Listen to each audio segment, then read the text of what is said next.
এক ভদ্রলোককে সারা বাংলাদেশে সেরা সুন্দর পুরুষ হিসেবে স্বীকৃতি দিয়েছে কোন একটি সংস্থা। আমার কাছে আপনারা যে যাই বলেন না কেন, এই বিষয়টিকে একটা সূক্ষ্ম কালচারাল সন্ত্রাসের বিষয় আমি মনে করছি, যে এই ধরনের বিষয়গুলো সমাজে ফ্লাশ করে কিছু মানুষকে সেদিকে টানা এবং এই কালচার অভ্যস্ত করা হয়তো বা তাদের আপনার টার্গেট হতে পারে বা থাকতে পারে। জাতির বিবেক কি মরে গেছে? রুচির দুর্ভিক্ষ চলছে নাকি বিবেকে পছন্দ হচ্ছে?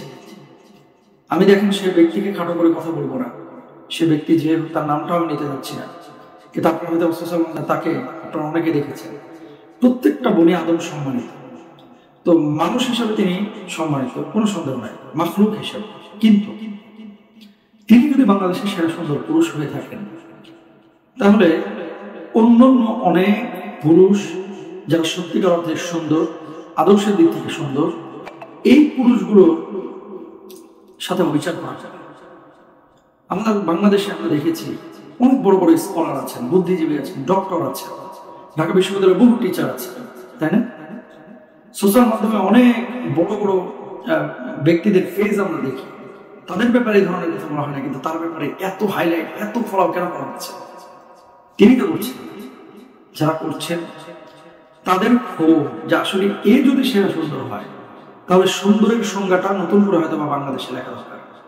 শুনুন, শরীয়তের আলোকে আল্লাহর কাছে সবচেয়ে সম্মানিত হচ্ছে সে মানুষ, ইন্না আক্রামাকুম ইনদাল্লাহি আতকাকুম, যার হৃদয়ে আল্লাহর ভয় সবচেয়ে বেশি। 2 নম্বর বিষয়, ওসমান রাদিয়াল্লাহু তাআলার মধ্যে এমন কিছু গুণ ছিল যে গুণগুলো রাসূল আকরাম সাল্লাল্লাহু আলাইহি ওয়াসাল্লাম পছন্দ করতেন, যেই গুণগুলোর কারণে নবীজি তার 2 জন কন্যাকে ওসমান রাদিয়াল্লাহু তাআলার হাতে তুলে দিয়েছিলেন। 1 নম্বর, তিনি ছিলেন তাকওয়াবান। 2 নম্বর, তিনি ছিলেন লজ্জাশীল। পুরুষদের লজ্জাশীলতা এটা তার অলংকার।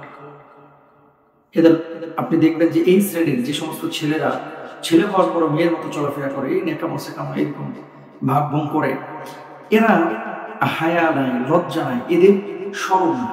আপনি খেয়াল করে দেখেন কি ধরনের ড্রেস, আল ইনসান বিল লিবাস, মানুষ পোশাকের দ্বারা মানুষকে চেনা যায়।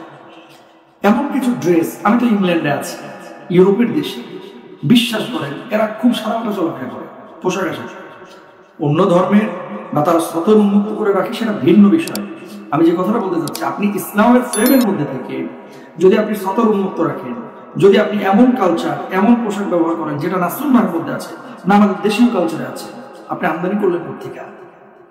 আমরা কিন্তু বুঝি এলজিটিভির ঘটনা, এরকম কিছু মানুষ আছে, বিশেষ করে এই অঞ্চলে পশ্চিমা বিশ্বে দেখি যে ওই যে এলজি গ্রুপের যেগুলো আছে, এগুলো কিন্তু পোশাক আশাক গুলো এমন ভাবে তারা ব্যবহার করে যে পোশাক আশাক গুলো অন্যদের সাথে মিলে না।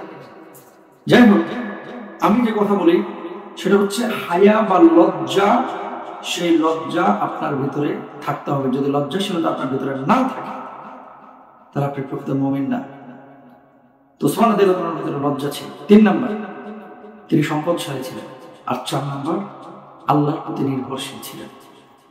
এগুলো হচ্ছে পুরুষের সৌন্দর্য। পুরুষ কথা বলবে কম, পুরুষ যখন কথা বলবে স্মার্টলি কথা বলবে, পুরুষ তার দৃষ্টিকে অবনমিত রাখবে, পুরুষ তার লজ্জাস্থানকে হেফাজত করবে, পুরুষ এমন সুন্নাহ তার মুখে, তার শরীরের উপর রাখবে যাতে করে তার পুরুষত্বের ভাব ফুটে ওঠে। মিজানুর রহমান আজাদী সাহেবের দিকে তাকান, দেখতে সুন্দর লাগে না? মাশাআল্লাহ। যারা আমরা অতীতের মনীষী যারা আছেন, কাল্পনিক কিছু ফুটেজ তো আমরা দেখতে পাই ইউটিউবে, ফেসবুকে, সেগুলো না আমি বাদই দিলাম। আপনি দারুল উলুম দেওবন্দ বলেন, করাচি বলেন, ঢাকা আলিয়া, অন্যান্য যে প্রতিষ্ঠানগুলো আছে, ঢাকা বিশ্ববিদ্যালয়, বুয়েট, চুয়েট, রুয়েট, অনেকে দেখবেন অনেক বড় বড় শিক্ষিত মানুষ আছে আমাদের সমাজে। এই মানুষগুলোর দিকে তাকাইলে তাকায় থাকতে মন চায়, দেখতেই সুন্দর লাগে, তাই না? এবং তার চেহারার মধ্যে কিন্তু এই মানুষটার ভেতরের চিত্র ফুটে ওঠে। আর যারা ছেলে হওয়ার পরে যেগুলো মেয়ের মতো চলাফেরা করে, বিশ্বাস করেন না, এগুলোকে দেখলে মানে মনে হয় কি, এখন সোশ্যাল মাধ্যমে বলা ঠিক না, যে কি যে মনে হয় এটা প্রকাশ করতে পারতেছে না। আপনাদেরও হয়, যা মনে হয় আপনাদের ভেতর থেকে আমাদের তাই মনে হয়। আল্লাহ বুঝ দান। রুচির দুর্ভিক্ষ অতীতেও ছিল, এখনো আমরা দেখতে পাচ্ছি আছে, কিন্তু জাতির বিবেকে পছন্দ হোক এটা আমরা চাই না।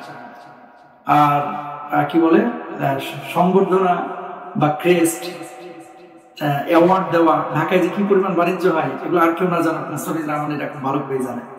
কার কাছে কত টাকা নেওয়া হয়, তারপরে এই ধরনের অ্যাওয়ার্ড দিয়ে মিডিয়ায় ফোকাস করা হয়। তদন্ত কমিটিকে বলবো যে এই ধরনের আয়োজন যারা করে এদের দিকে একটু নজর দিয়ে, কারণ গত 15-16 বছর আমরা দেখেছি এরকম বহুত অ্যাওয়ার্ড বাণিজ্য হয়েছে।